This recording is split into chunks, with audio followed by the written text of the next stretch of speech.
Olá, bom dia. Eu sou Patrícia Calderon e começa agora mais um Jornal da Manhã, entrevistas especiais. E hoje eu tenho o prazer de receber, primeira vez aqui no nosso estúdio, o secretário do Meio Ambiente do Ceará, Arthur Bruno. Muito obrigada, viu, secretário, pela tua presença aqui.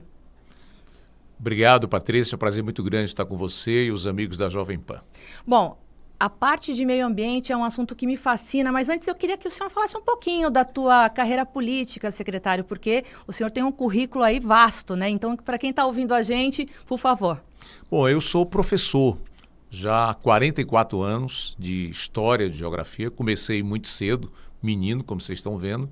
E depois eu tive a oportunidade também de exercer o mandato de vereador de Fortaleza por 2 mandatos, depois 4 mandatos como deputado estadual e também um mandato de deputado federal. E em 2015, o governador Camilo Santana me deu o prazer, o privilégio de me convidar para ser secretário de Meio Ambiente, o que eu tenho feito nos últimos 7 anos e 4 meses. Então, para mim, foi uma extensão daquilo que eu já fazia, né? Porque como professor de geografia, sempre tratei de meio ambiente na sala de aula.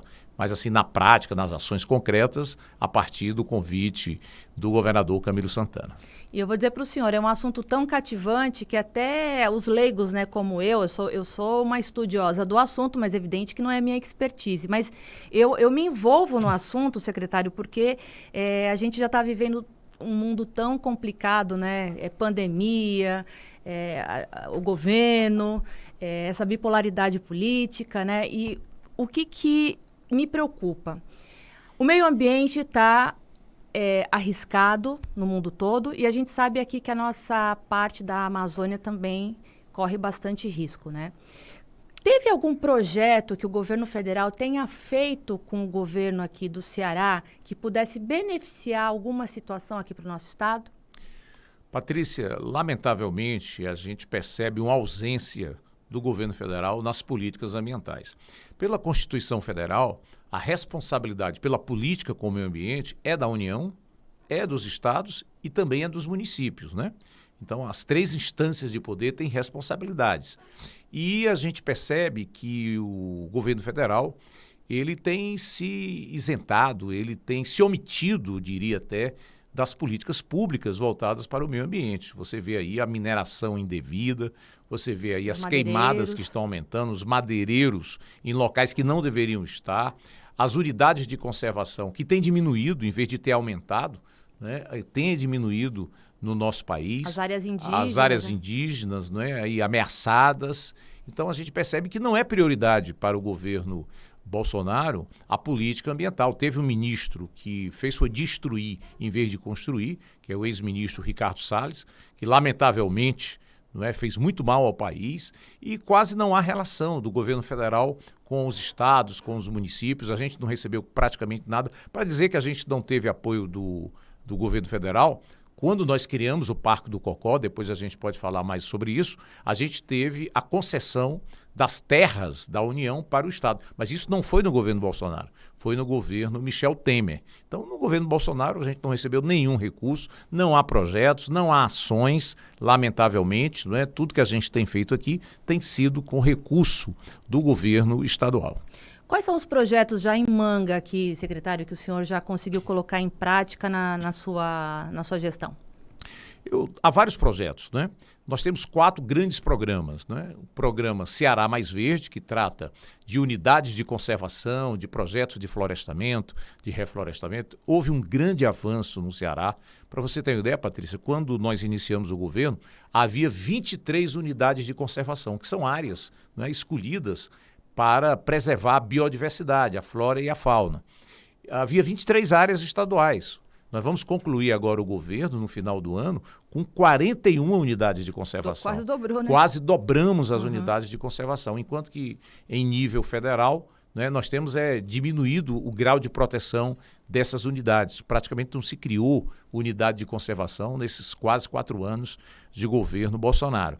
Nós tivemos um forte processo de florestamento e reflorestamento. Nós já plantamos em torno de 150 mil árvores nesses 7 anos e 4 meses, e isso em parceria com prefeituras, com empresas públicas, com empresas privadas, com construtoras, inclusive. Então, fazemos muitas parcerias com universidades, não é?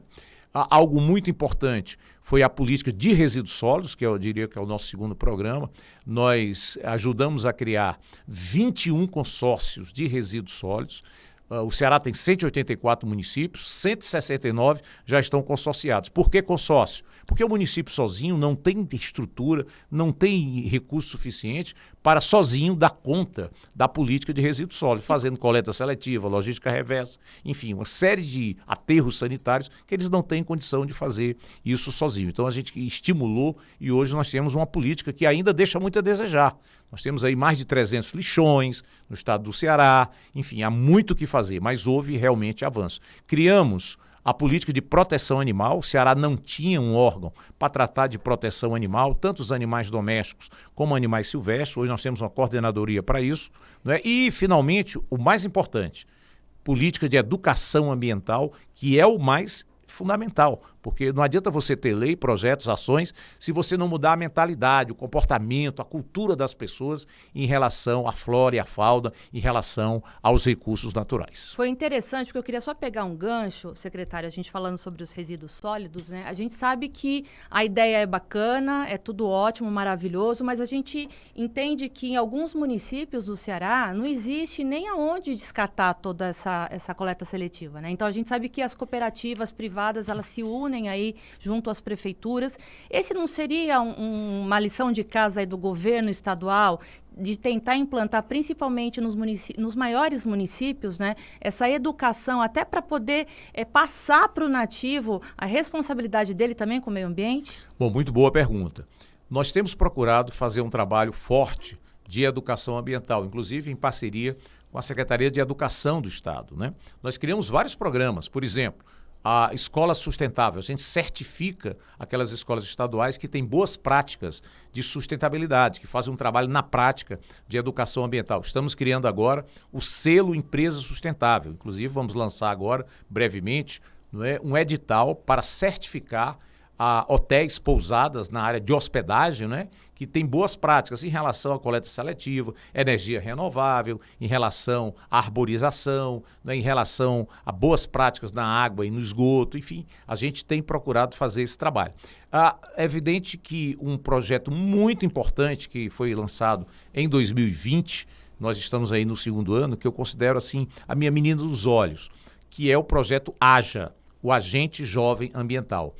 Hoje nós temos quase 10 mil jovens espalhados em todos os municípios do Ceará, os 184 municípios, fazendo trabalho de educação ambiental. Eles recebem um auxílio do governo, né?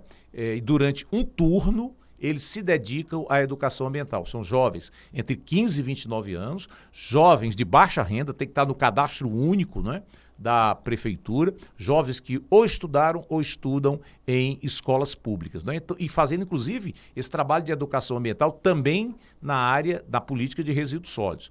Mas você colocou muito bem, nós estamos muito atrasados. Em 2010, foi aprovada uma lei federal que estabeleceu 4 anos de prazo para a extinção dos lixões.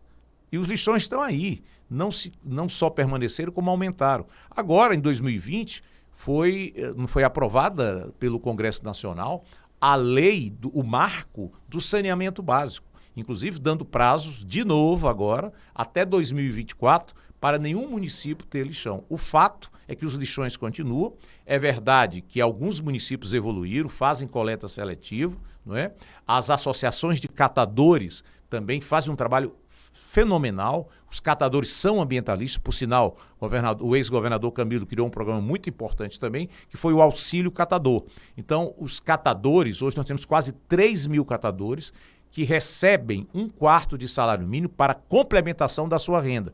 Eles vendem aquilo que eles reciclam, né? E se eles tiverem uma meta, se atingirem a meta estabelecida pelas próprias associações, eles recebem esse complemento do governo do estado. Agora, o governo do estado tem procurado estimular os municípios. Existe no Ceará o ICMS ecológico, 2% do ICMS são repassados aos municípios quando eles têm boas práticas ambientais. É o chamado ICMS ecológico. E isso tem ajudado muito os municípios, inclusive, um dos critérios é que eles se consorciem para adotar as boas práticas na área de resíduos sólidos. E isso tem acontecido. Agora, eles têm que criar centrais municipais de reciclagem, eles têm que ter ecopontos, né? Isso já começa a acontecer nesses últimos anos. Mas quero registrar que estamos longe do que seria o ideal em termos de política de resíduos sólidos. E eu fiz essa pergunta para o senhor porque eu adoro uma praia, né? Eu velejo de kitesurf, então eu frequento alguns picos aqui do Ceará que eu sou apaixonada por conta do esporte. E assim, é nítido que algumas praias, elas têm muito lixo, né? E não é só lixo que vem de embarcações, que o mar traz. A gente percebe que é a cerveja que o nativo tomou lá no final de semana e deixou a garrafa no meio da areia. Então, assim, essa política também de educar, né, o nativo para poder falar que aquilo lá ele vai destruir também o ambiente dele. Né? Como que tem sido feito? Eu vou dar um exemplo da Praia do Preá. Teve até no final do ano passado, depois do Réveillon, a orla inteira coberta com garrafas de vidro. Né? O que falta para os municípios, secretários, adotarem medidas assim para que o meio ambiente ele seja respeitado e para que os próprios nativos, os moradores, eles tenham a consciência de que aquilo é errado e começar por eles essa educação? O que vocês têm feito? Bom, eu diria que duas políticas são fundamentais aí, são necessárias. A política de prevenção, de educação e a política de punição. Né? Porque, veja, nós temos hoje no Brasil, Patrícia, uma lei muito rigorosa em relação ao meio ambiente. Temos excelentes leis. Né? Nós temos a lei de crimes ambientais, que é uma lei de 1998, que pune todo tipo de poluição. Poluição do ar, poluição sonora, poluição visual, né, poluição do resíduo sólido jogado indevidamente em determinados locais. Então, tudo isso já é previsto. Agora, falta o quê? Fiscalização. A fiscalização, ela pode ser feita e deve pela União, pelo governo federal, o IBAMA faz esse trabalho, pode ser feito em nível estadual pela SEMASSE, Superintendência Estadual de Meio Ambiente, e deve e pode ser feita pelo município. E o ideal é que seja pelo próprio município, porque é quem está mais perto, né? Perto, conhece tá de olho, as áreas, né? conhece as pessoas. E está de olho, Está né? de olho. Então, o município deve fazer isso. Lamentavelmente, os municípios são muito frágeis nessa fiscalização. Alguns fazem bem, mas a grande maioria deixa a desejar. Então, a gente tem procurado ajudar os municípios, fortalecê-los nesse trabalho de fiscalização, mas isso depende muito da vontade política, né, do prefeito. Como esse é um ano eleitoral, é muito importante que a população esteja de olho e cobre dos seus representantes, né, em nível de governo, em nível federal, que possam ter compromisso, priorize as políticas ambientais. Então, a população tem que cobrar dos seus representantes e, ao mesmo tempo, a população também tem que se conscientizar, não é, de que o meio ambiente tem que ser cuidado por todos, não é só pelo governo, é pelas pessoas também. Não é? Então, esse trabalho tem que ser feito nas escolas, nas universidades. Com Nós os temos tentado empresários fazer. das regiões, Os empresários, né? Claro. os empresários têm Porque muita a rede hoteleira é responsabilidade. grande, né? Exatamente. A logística reversa, muitos dos produtos que são jogados fora, não é?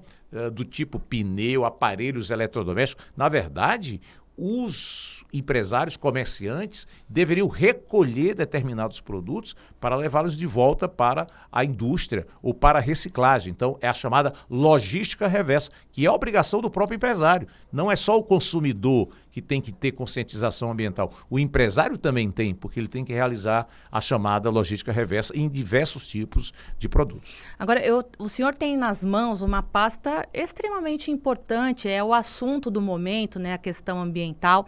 E a gente sabe que o Ceará é muito rico em belezas naturais, dunas, praias, né, manguezais.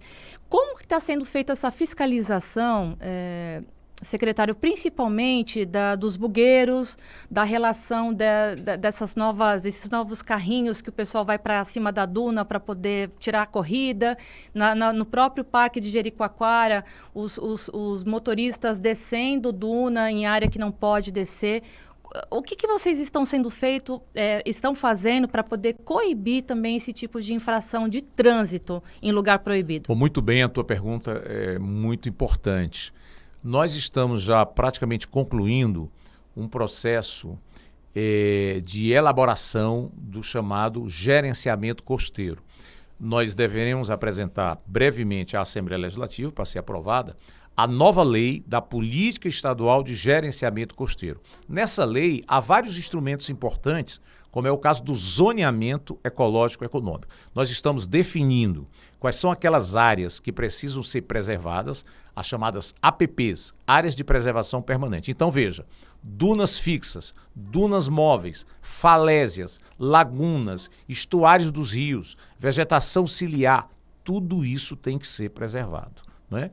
E é preciso nós mapearmos que áreas são essas, né? Para que tanto a população como os gestores municipais, como também os empreendedores que querem fazer investimentos importantes, necessários, que geram emprego e renda, mas eles têm que fazer os investimentos naquelas áreas propícias ao empreendimento. Então, esse zoneamento que nós estamos concluindo, estamos mapeando os 573 quilômetros do litoral cearense. Que é muita coisa. Muita coisa, é um dos maiores litorais do Brasil, com você certeza. sabe disso. Eu imagino né? que para fiscalizar tudo isso...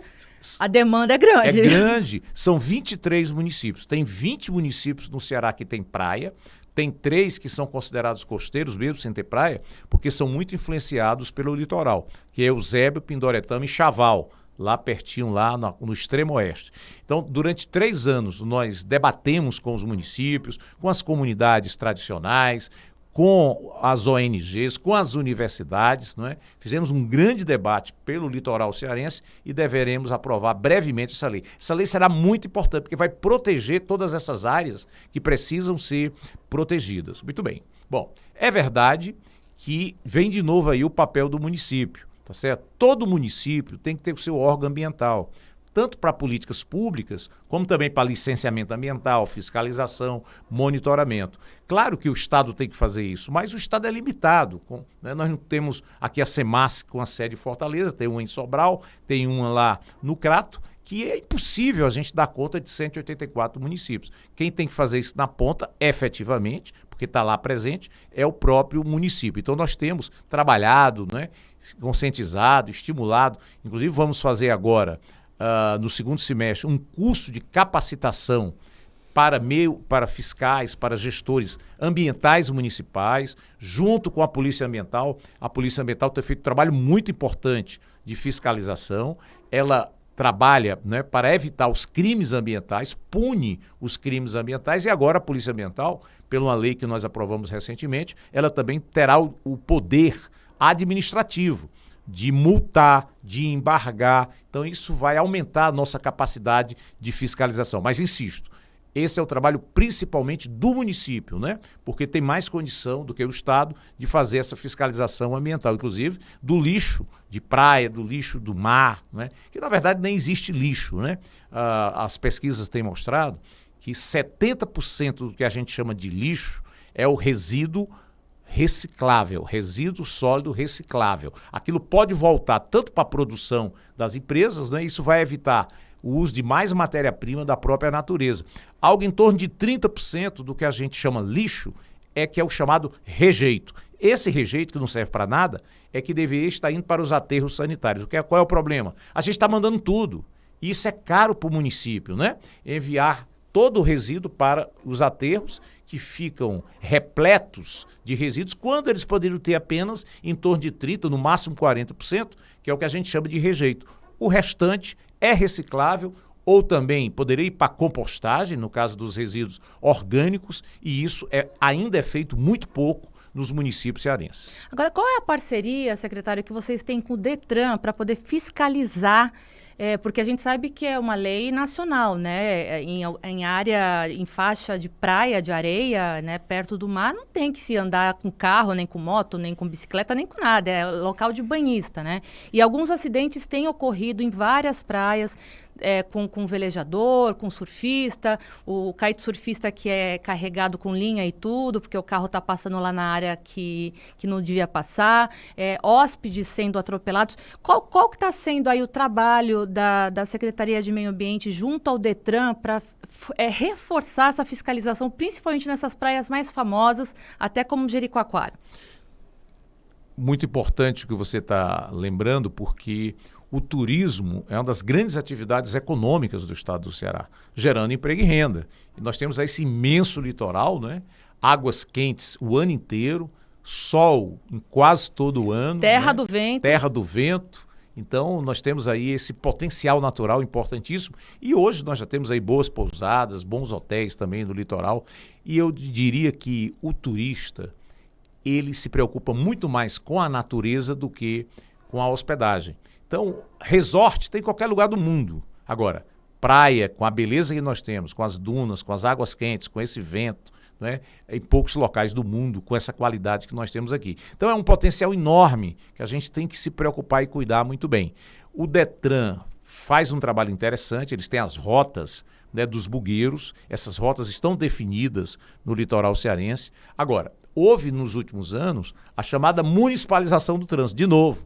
O município assumiu essa tarefa de cuidar do trânsito. Em quase todos os municípios hoje já há municipalização do trânsito. E, lamentavelmente, esse trabalho também deixa muito a desejar por parte dos municípios. Tem que puxar a orelha dos prefeitos, viu, secretário? Exatamente. Porque eu, como velejadora que estou passeando em muitas praias, assim, que a gente sabe que as praias lindas, maravilhosas, mas a gente vê que não tem fiscalização de trânsito, não tem a fiscalização do resíduo sólido, né? A gente vê as pessoas descartando em qualquer canto. Muitas praias, assim, nem lixeiras, né? Elas têm, então o próprio empresariado da região que tenta distribuir esses cestos de lixo. Então vamos puxar a orelha desses prefeitos, viu? Inclusive, Patrícia, nós temos 2 programas do estado que estimulam os municípios a terem boas práticas no litoral. Um é o chamado Praia Limpa. De 2 em 2 anos, nós certificamos aquela praia daquele município como uma praia limpa. Isso é importante para a atração de turistas para aquele local, não é? E um outro projeto é o Selo Município Verde. A gente faz uma avaliação dos municípios de 2 em 2 anos e aqueles que se destacam nas boas práticas, né, inclusive os do litoral, eles recebem esse selo reconhecendo como sendo um município verde. E mais ainda, é dinheiro também, porque o ICMS ecológico, ele avalia as boas práticas dos municípios. Se ele tiver boas práticas, se ele estiver cumprindo a legislação, tendo boas políticas, ele vai receber os 2% do ICMS completos. Se não tiver, ele pode não receber nada, ou recebe uma parte, não é? Então, são maneiras, são instrumentos que o Estado tem para estimular os municípios a evoluírem nas suas práticas ambientais. Concordo, acho que deixa muito a desejar, mas quero registrar que alguns municípios também têm avançado com esses incentivos, com esses estímulos, estão melhorando as suas práticas na área ambiental. Secretário, o senhor é a favor da privatização do Parque Nacional de Jericoacoara? Patrícia, eu tenho muito receio com qualquer tipo de privatização, sobretudo nessas áreas onde a gente precisa de políticas públicas. É verdade que a concessão, né, o Estado conceder a uma empresa para agir nessa área, em alguns locais tem dado certo. Você veja, por exemplo, Fernando de Noronha, você veja, por exemplo, no Parque de Iguaçu, das Cataratas de Iguaçu, são empresas que fazem um trabalho excelente, não é? Agora, eu temo muito, não é, essa privatização aqui do Parque de Jericoacoara. O ICMBio é muito limitado, o governo federal não tem apoiado os seus órgãos ambientais, nem o Instituto Chico Mendes da Biodiversidade, que faz a gestão das unidades de conservação, nem o IBAMA, que é quem faz a fiscalização, licenciamento ambiental. Esses órgãos têm sido sucateados, né, abandonados pelo governo, e às vezes, quando os fiscais cumprem o seu papel, o próprio governo pune esses fiscais, não é? Enfim, isso é uma coisa absurda. Ainda bem que o senhor tocou nesse assunto, porque eu ia realmente perguntar sobre isso, né? Porque tem que ter uma parceria, né, entre IBAMA, ICMBio, governo estadual, para que o trabalho ele tenha uma sintonia, né? Sim. Porque onde o governo do estado não pode mexer, porque é governo federal, mas então que o governo federal assuma aquela responsabilidade, né? Então a gente teve recentemente aquele problema dos cavalos que precisaram ser sacrificados lá em Jeri, foram enterrados de forma aleatória, sem uma pesquisa de como deveria ser a cova. Então, assim, foi uma polêmica, uma notícia que gerou repercussão nacional. Então, assim, isso é muito preocupante, esse sucateamento, né, secretário? Exatamente, porque tudo que acontece em determinadas áreas, é o caso de Jericoacoara, que é uma praia reconhecida internacionalmente, então tudo que acontece lá é vira notícia. né? Vira notícia. A gente Claro. fica doidinho por lá. Pois é, então é lamentável, porque eu quero registrar que a nossa relação aqui do Estado com o IBAMA, com o ICMBio, é a melhor possível. Nós temos técnicos da melhor qualidade, gente muito séria, competente. Agora, não tem recebido apoio do governo federal, da presidência da República, para que eles realizem o seu trabalho da maneira correta, adequada. Agora, nós temos uma parceria sim, quero registrar que a nossa parceria com eles é a melhor possível. Infelizmente, não ocorre a mesma prioridade pelo próprio governo federal para órgãos que são federais, mas que têm penado não é, nesses últimos anos. É o que é uma judiação. A gente vai terminar esse primeiro bloco, mas eu queria fazer uma perguntinha, secretário, sobre os cavalos marinhos. A gente também teve uma repercussão negativa tempos atrás em relação ao manejo desses animais, né? E houve até uma denúncia. Eu queria saber em que pé que está. Bom, esse trabalho... O turismo, né, do cavalo marinho na região. Nós temos tido essa preocupação muito grande com o planejamento costeiro e marinho. Nós criamos, inclusive, um programa, Patrícia, que hoje é modelo para o Brasil. O governo do Estado criou o programa Cientista-Chefe. Esse programa é importantíssimo. Nós temos hoje 19 equipes de cientistas-chefes no Estado. Como é que é isso? Se escolhe um coordenador, um pesquisador, normalmente um professor da universidade, ele organiza uma equipe para pesquisar, planejar uma determinada política pública. Então, há uma integração da academia, da universidade, com o poder público estadual e com os empreendedores, em busca de soluções para problemas públicos, não é?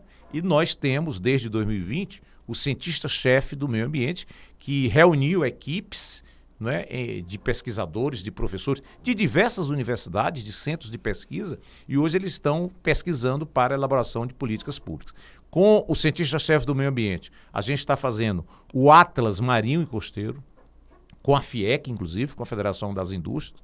Nós vamos ter um mapa, já temos mais de 130 tipos de informações, inclusive do esporte náutico, né? Onde é que acontece, quais são as praias. As delimitações. As delimitações, né? As correntes marinhas, onde é que tem minérios, onde é que tem cabos submarinos, onde é que tem usinas que estão sendo planejadas, usinas eólicas, offshore, né, no mar.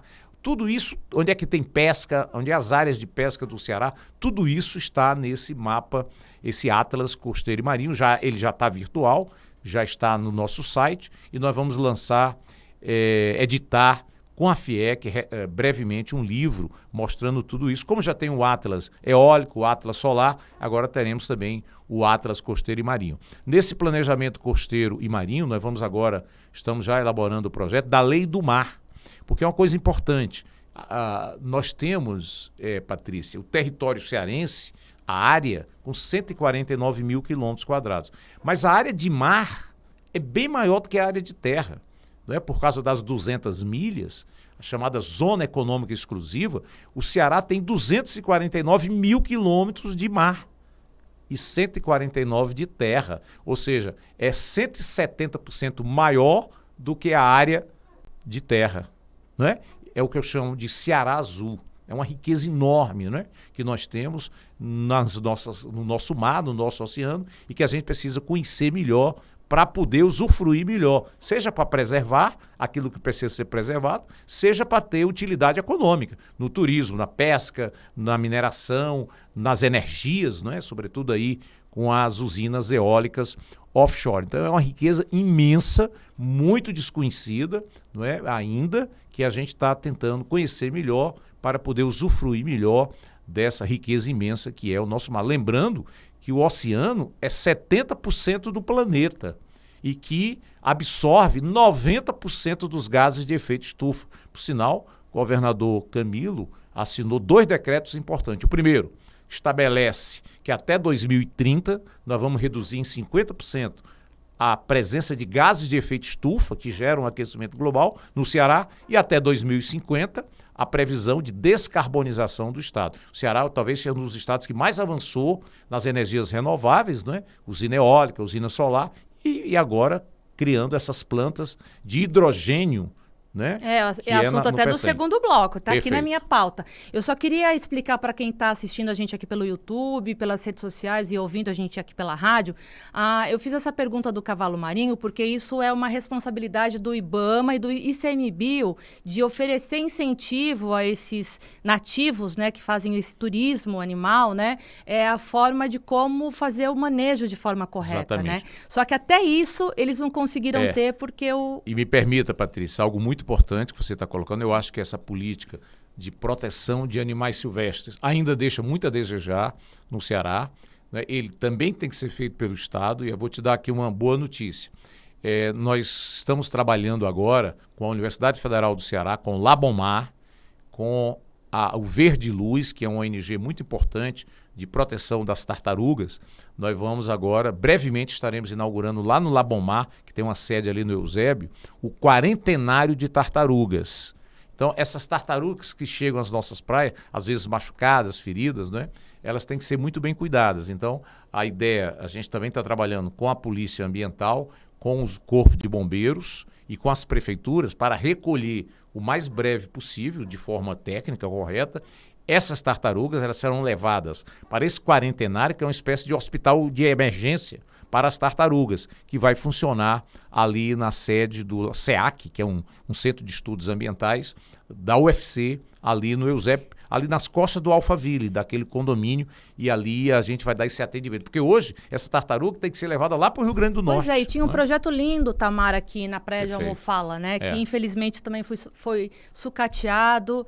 Era um projeto lindo Financiado lá, pela Petrobras, não está sendo mais, Petrobras já não está mais Pois financiando esse tipo assim, de trabalho. foi uma pena mesmo. E tartaruga também está aqui na minha pauta para o segundo bloco. Então, você que está ligadinho aí na Jovem Pan, ouvindo o nosso Jornal da Manhã, fica comigo que eu volto daqui a pouquinho com o secretário Arthur Bruno nesse papo que ele está respondendo tudo, minha gente. Não tem nada, é tudo na mesa, né, Isso. secretário? Eu volto já já.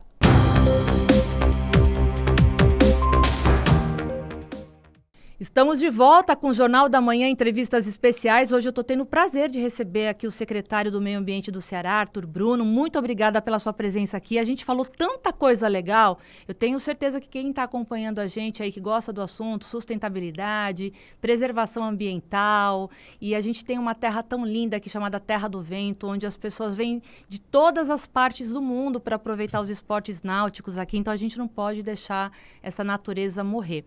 Secretário, a gente estava falando das tartaruguinhas, que eu sou apaixonada por elas. Quem não é, né? E a gente sabe que a desova de tartaruga aqui no litoral, principalmente no litoral oeste, e aqui também na Sabiaguaba, me parece, né?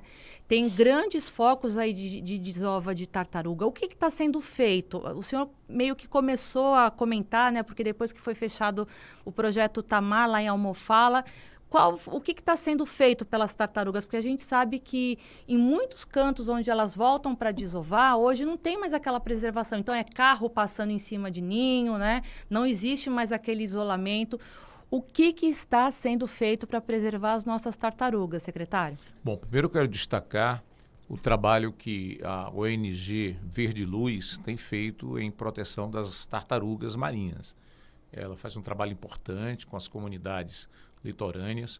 Então, aproveitando essa expertise, essa experiência do Verde Luz, nós, desde o ano passado, temos reunido Verde Luz, Universidade Federal do Ceará, Labomar, né, que é um departamento que trata das questões do mar da Universidade Federal. Nós temos reunido também a Polícia Ambiental, o Corpo de Bombeiros, e brevemente nós estaremos assinando aí um convênio dessas entidades para proteger as tartarugas marinhas. Então, qual é a ideia? Quando a tartaruga chegar no litoral, e os municípios também têm trabalhado conosco, vai se dar notícia ali pelo município, daquelas comunidades tradicionais que nós também pretendemos trabalhar a educação ambiental delas. Isso já é feito, de certa forma, ainda muito precariamente, mas a gente quer aumentar esse trabalho, com materiais, explicando como é que você não pode pegar aquela tartaruga, tem que chamar alguém que tem uma certa experiência. Então, a Polícia Ambiental, o Corpo de Bombeiros, ou então alguém no município vai fazer esse trabalho, né, de pegar aquela tartaruga da maneira correta, adequada, trazer aqui para o Centro de Estudos Ambientais da UFC, do Labomar, que fica aqui no Eusébio, E lá haverá um quarentenário, estamos construindo, já está quase pronto, um quarentenário, um local adequado onde essas tartarugas vão receber aquele tratamento emergencial, para que elas não morram, né? Porque o que é que ocorre hoje? Quando uma tartaruga encalha numa praia, quando se consegue levá-la para algum canto, vai se levar para o Rio Grande do Norte, né? Para que lá eles tenham um local adequado de recuperação dessas tartarugas. O Ceará não tem. Então é um absurdo isso, mas deverá ter agora, brevemente, que vai funcionar nesse local, que eu acabei de registrar, numa parceria. Universidade Federal do Ceará, Verde Luz, Secretaria do Meio Ambiente, SEMASSE, os municípios, Polícia Ambiental e Corpo de Bombeiros. Mas está sendo feito um mapeamento para as bebezinhas? Porque Sim. A gente sabe que tem os lugares de desova, né? Mês passado eu vi até o prefeito de Aquiraz, o Bruno, né? Bruno Gonçalves. Bruno Gonçalves. Ele teve uma área grande lá de desova de tartarugas lá na prainha. A gente sabe que aqui na Sabiaguaba também, né? E, inclusive foi feito um complexo Complexo ambiental e gastronômico da Sabiaguaba. Qual que é a ideia desse projeto, secretário? Bom, a ideia é a seguinte, é muito importante. Na verdade, Patrícia, tudo começou com o Parque Estadual do Cocó. Você sabe que essa luta pela criação do Parque do Cocó foi uma luta que durou 40 anos. Eu participei dessa luta como estudante, depois como vereador, deputado, e finalmente, né, na gestão do governador Camilo Santana, e é bom registrar, ele é um ambientalista, nem todo mundo sabe, mas o Camilo Santana, ele é servidor de carreira concursado do IBAMA. Uau! Para minha sorte, sabia, né? Eu não sabia. Para minha sorte, para o meu privilégio. Então ele escolheu a dedo, pois hein, é, a pessoa para esse cargo. Ele tem priorizado as políticas ambientais como ambientalista que ele é, né? Então, uma das tarefas que ele me deu foi a gente finalmente conseguir oficializar, regulamentar o Parque do Cocó, que existia de fato, mas não existia de direito, não havia nenhuma lei, nenhum decreto, não é? E por isso que todos os anos a área diminuía, com prédios, com ocupações irregulares, não é? Construções as mais diversas, a especulação imobiliária, tudo isso foi diminuindo a área do Parque do Cocó. Então, em 2017, nós conseguimos criar o Parque do Cocó, um grande debate que houve aqui na cidade, 2 anos e meio discutindo com as comunidades, com ONGs, com órgãos públicos estaduais, o município de Fortaleza, criamos o Parque do Cocó, um plano de manejo, hoje tem um comitê gestor e agora, no dia 5 de junho, nós vamos comemorar os 5 anos do Parque Estadual do Cocó. Muito bem, só que há 2 unidades municipais que fazem fronteira com o Parque do Cocó. A APA da Sabiaguaba, Área de Proteção Ambiental da Sabiaguaba, e o Parque das Dunas da Sabiaguaba, não é? Então, uma área muito bonita, são 2 unidades municipais que nós queremos agora fortalecer essas unidades também do município de Fortaleza. Que também tem desova de tartaruga. Que tem desova de tartaruga, não é? Então, o que é que nós fizemos lá? Nós criamos o Complexo Ambiental e Gastronômico da Sabiaguaba. Ali na Sabiaguaba, nós tínhamos ali no Rio Cocó 17 barracas, muito precárias, não é? Sem saneamento básico e tal. A gente fez um acordo. Os puxadinhos de palha, né? Puxadinhos de palha dos nativos. Fizemos um acordo com eles. Que só era o que eles podiam fazer, né, exatamente. Não faziam por mal. Claro, não faziam por mal. É o recurso que tinha, claro, né? Para ganhar o pão. Eles são moradores tradicionais, aquelas famílias que vivem lá há décadas na Sabiaguaba, então, e a gente reconheceu isso, a tradicionalidade deles, né? E fizemos um acordo com eles.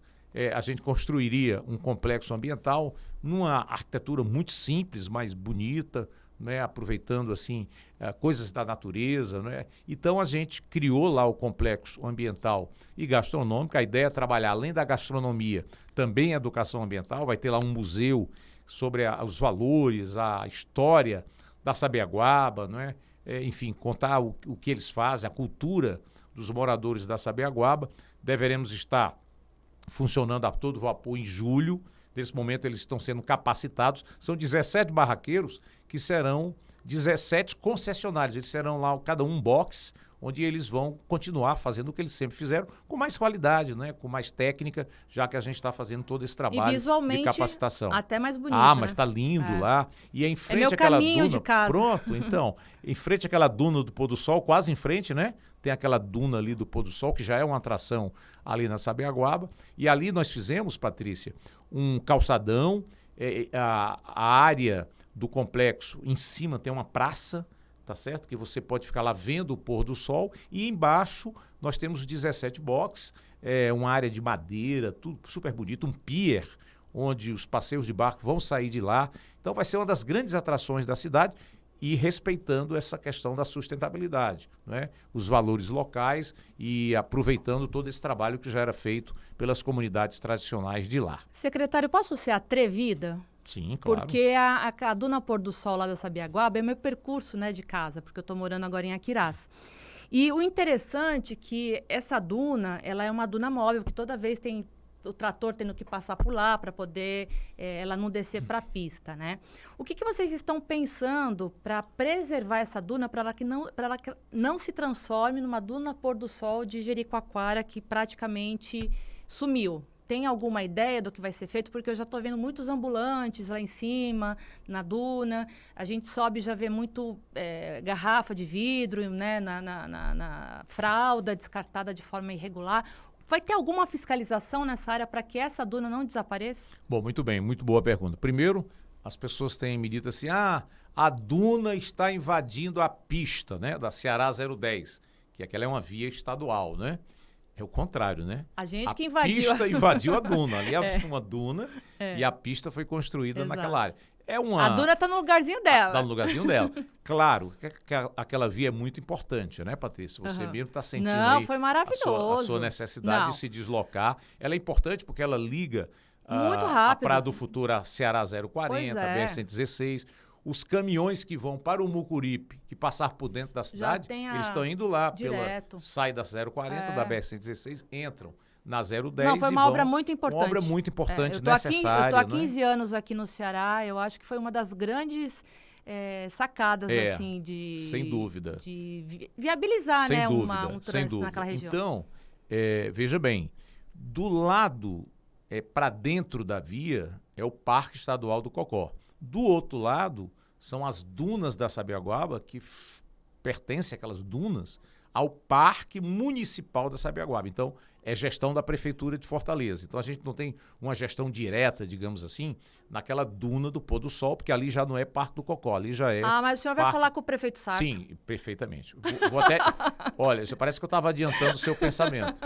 Há cerca de um mês atrás, eu tive uma reunião com o prefeito Sarto, e nós propusemos lá um chamado mosaico de unidades de conservação. Fazer uma gestão ali colegiada entre Estado e Prefeitura, até porque nós temos ali o complexo ambiental e gastronômico, que é um equipamento estadual, que fica ali bem próximo, né? E ali está tudo integrado, né? Sabiaguaba, Cocó, há uma integração muito grande. Então, o Estado deverá, sim, fazer uma parceria com a Prefeitura para a gente fazer uma boa gestão daquela área, porque é uma área ainda... Patrícia, muito preservada, né? Você tem as dunas, você tem um mangue, você tem o Rio Cocó, das poucas áreas de Fortaleza, onde tem muitas áreas verdes. Lá da duna, acho que você já subiu lá. Muitas vezes. Não é? Você vê aquele verde. Quando eu não subo para orar, eu subo para poder ver o sol. Então, né? Você vê o rio, vê muita aquele coisa mangue, linda. Uma área verde enorme, Eu fiz essa pergunta porque a minha preocupação, quando começar a movimentar muito aquela área, por questão gastronômica, tudo que é novo, né? As pessoas, elas são curiosas. Então, eu imagino que aquela área vai bombar. Então, realmente é preciso já pensar lá na frente. Sem dúvida. A gente, a Secretaria do Meio Ambiente vai fazer a gestão daquela área. A gente já contratou o Instituto Dragão do Mar, que é um instituto muito interessante, faz a gestão de vários equipamentos culturais do Estado e agora está fazendo também a gestão de equipamentos ambientais. A gente já está fazendo esse trabalho lá em Barbalha, ali em Caldas, né? Tem o Mirante Cruzeiro de Caldas, que é um local belíssimo, tá certo? E o governador Camilo inaugurou lá um teleférico lá em Caldas, e quem está fazendo a gestão desse equipamento é o Instituto Dragão do Mar. Numa visão que não é só turística, ela é ambiental, ela é cultural, tá certo? Lá virou assim uma espécie de equipamento cultural muito bonito. Eu estive agora quinta e sexta-feira da semana passada.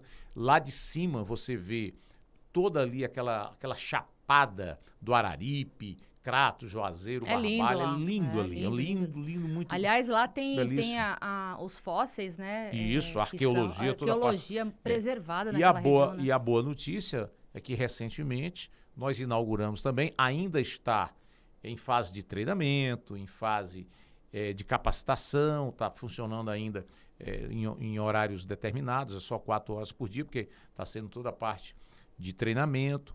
O teleférico de Juazeiro, do Horto do Padre Cícero, que é um teleférico moderníssimo, um dos mais modernos do mundo, as cabines com 10 lugares, com Wi-Fi, com ar-condicionado, levando os turistas, né, sobretudo romeiros, ali da base de Juazeiro até o Horto, onde fica a estátua do Padre Cícero.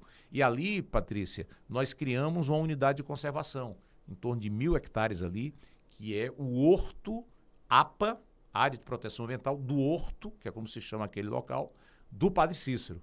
Então, também é a Secretaria do Meio Ambiente que fará a gestão através do Instituto Dragão do Mar. Já está dando certo lá em Caldas, no Cruzeiro Mirante Cruzeiro de Caldas, e vamos fazer também na Sabiaguaba, assim como lá no Horto do Padre Cícero. Eu fico pensando, né, secretário, o Ceará é um estado tão rico em cultura, em religiosidade, em belezas naturais. Então, aqui pode ser feito o turismo do vento, né, para os esportes náuticos e de vento, o turismo religioso. Nós temos acho que é o único estado que tem os 4 climas, né? Isso. Que é o Guaramiranga, que é serra, então a gente tem litoral, a gente tem sertão. Então, assim, é um estado tão rico e realmente merece uma atenção nessa área, por isso que eu queria muito falar com o senhor em relação a esses assuntos. E antes de terminar, a gente não pode deixar de falar do hub, o hub de hidrogênio verde, né? Que vocês também estão querendo instalar no complexo do Pecém. Em que pé que está isso? Bom, muito bem, isso é muito importante, porque você sabe que um dos grandes problemas do mundo, não é só do Brasil, mas do mundo, é o aquecimento global. Né? Todos os organismos internacionais e os pesquisadores têm mostrado que até 2100, se nós superarmos 2 graus de aumento de temperatura média, nós vamos ter catástrofes climáticas em vários locais do mundo, né? Inclusive no Brasil, em vários locais, e tudo tem sido feito, né? Pelo menos a preocupação está sendo de nós evitarmos esse aquecimento global nessa magnitude. Né? Portanto, nós temos que buscar as energias renováveis, porque os grandes vilões do meio ambiente, do aquecimento global, é o carvão mineral, é o petróleo, é o gás natural, sobretudo o carvão mineral e o petróleo.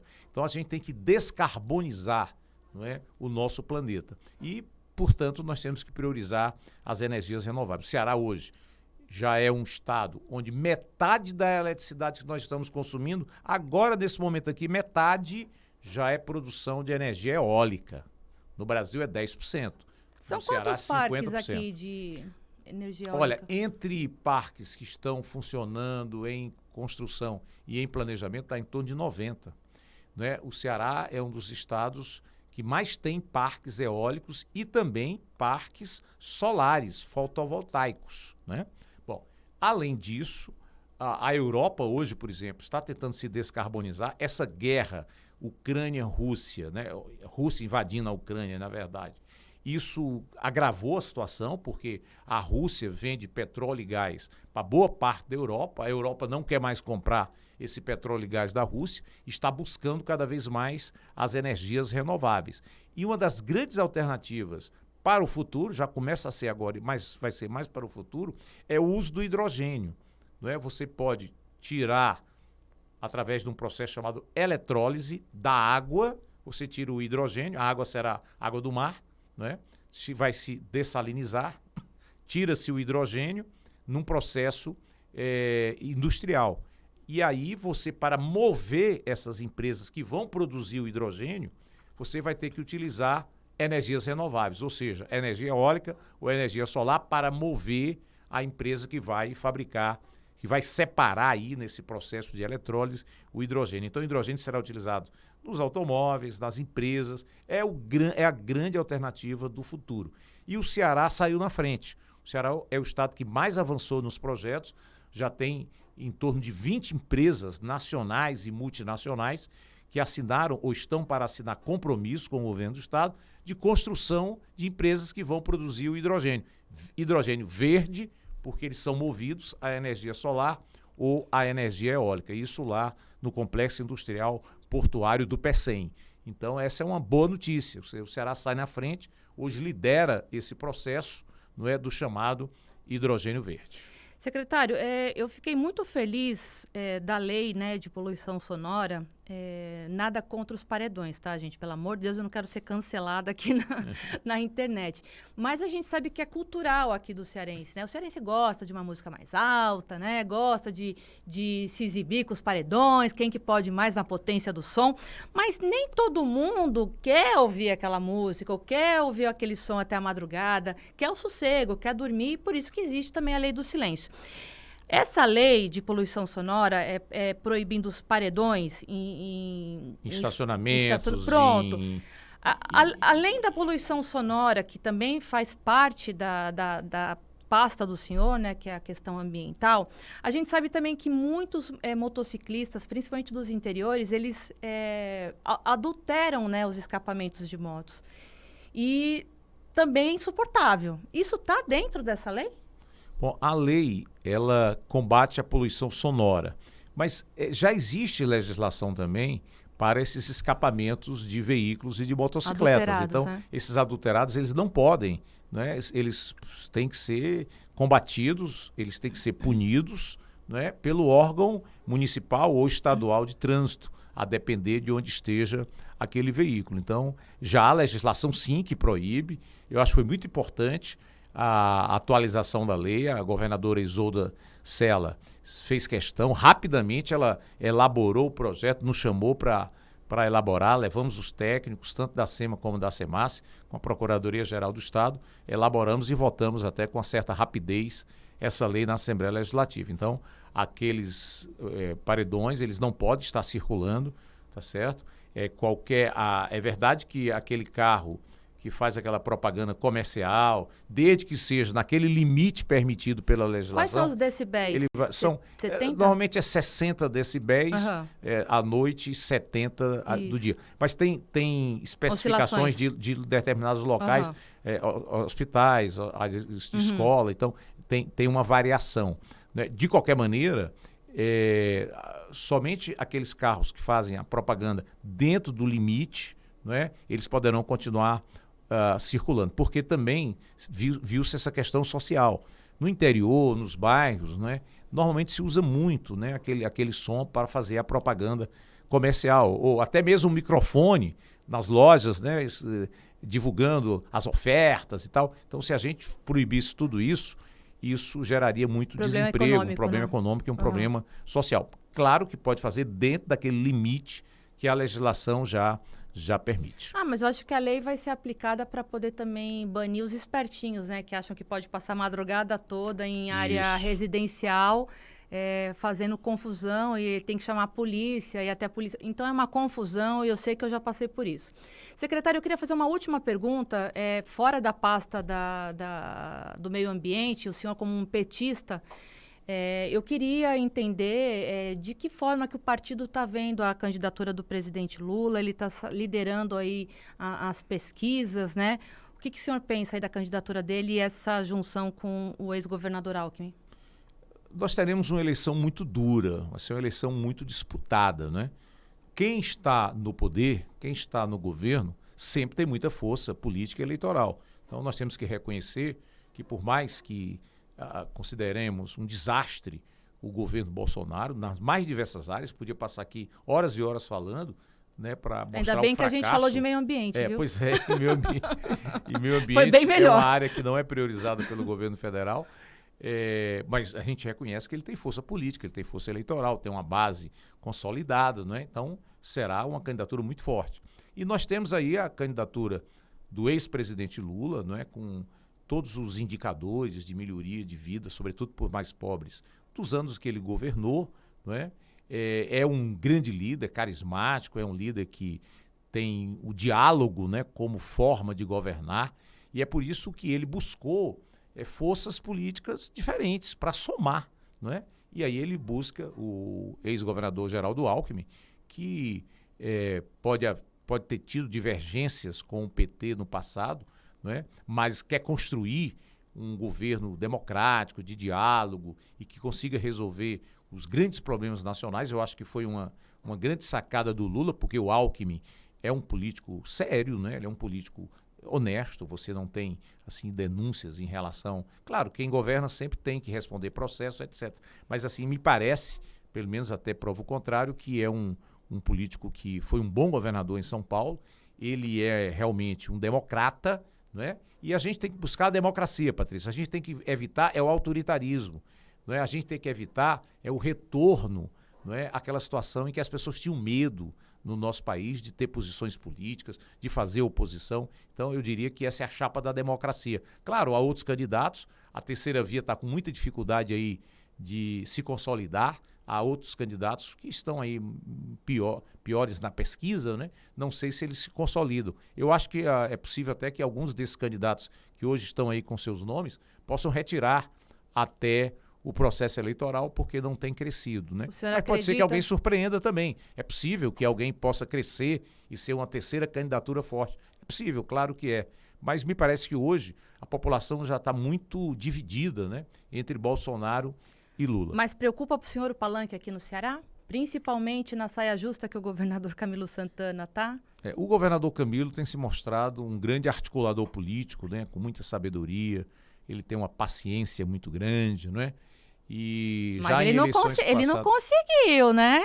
Que o presidente Lula tivesse uma troca de ideia boa com o Ciro. Pois é. De qualquer maneira, eu acho que aqui a gente tem que pensar no que é melhor para o Ceará.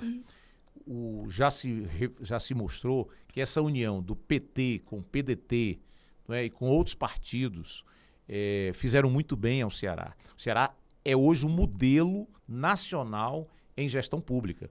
Agora saiu recentemente uma pesquisa das 27 unidades federativas, o Ceará é o que tem a maior aceitação em termos de governo estadual, né?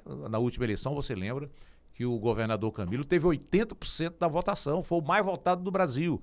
Então, essa aliança tem dado certo, deu certo com o governador Cid Gomes, fez um grande governo, o governador Camilo também, nesses anos, fez um grande governo, a governadora Isolda é uma mulher formidável, extraordinária, competente, muito compromisso com a área social, é uma das maiores referências na educação no Brasil. A primeira governadora mulher, né? A primeira governadora mulher, eu penso que ela vai unir todos esses partidos. É normal, nesse momento, cada um quer puxar um pouquinho ali para o seu lado e tal, mas eu acho que a sabedoria vai predominar, não é? Vai prevalecer. Vai prevalecer, Isolda, o Cid Gomes, o Camilo, e mesmo com 2 candidatos a presidente, Lula e Ciro Gomes, aqui nós vamos unir, integrar numa chapa só, e a nossa expectativa é que a gente possa continuar governando o Ceará, fazendo bem ao Estado, como efetivamente eu creio que isso está sendo feito. E que a inflação recue, que gere emprego, que a gente volte a ter paz, que a gente vire a página dessa pandemia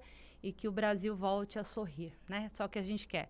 Secretário, muito obrigada pela sua participação aqui no nosso Jornal da Manhã. Entrevistei o senhor muitas vezes enquanto repórter, né? Mas é a primeira vez aqui no estúdio e o senhor na gestão aí do meio ambiente, um assunto que eu amo falar. Eu queria agradecer a sua disponibilidade aqui no estúdio, viu? Eu que agradeço, obrigado aí pelo convite. Estaremos sempre à disposição da Jovem Pan. Bom, e para você que está acompanhando a gente nas redes sociais, no YouTube, aqui pela rádio ao vivo, neste sabadão, eu agradeço a tua audiência e se liga que na semana que vem tem uma outra pauta, um outro entrevistado, sempre uma entrevista exclusiva aqui comigo, Patrícia Calderon. A gente se vê sábado que vem. Tchau!